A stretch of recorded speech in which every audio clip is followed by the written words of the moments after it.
और एक बड़ी विचित्र विडंबना है कि आजकल मैं चित्रकूट में कभी जब सवेरे दर्शन करने जाता हूं भगवान के, तो जो नवयुवक बच्चे आते हैं दर्शन करने, तो वो उनके प्रणाम करने की पद्धति बड़ी अद्भुत है।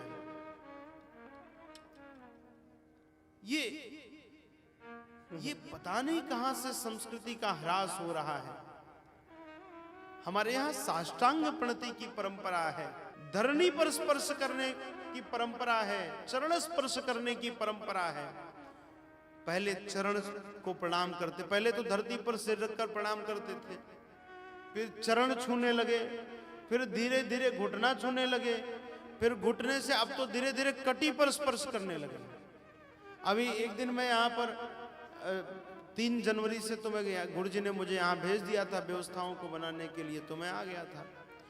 तो एक दिन कोई सज्जन आए और कटी के पास उन्होंने स्पर्श किया, तो मैंने सोचा कि मेरी जेब से कुछ निकाल लिया इसने।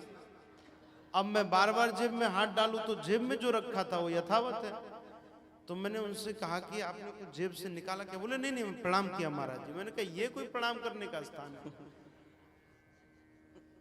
अब मैं बहुत देर तक सोचता रहा कि ऐसा क्या इसने जेब से निकाल लिया मेरे,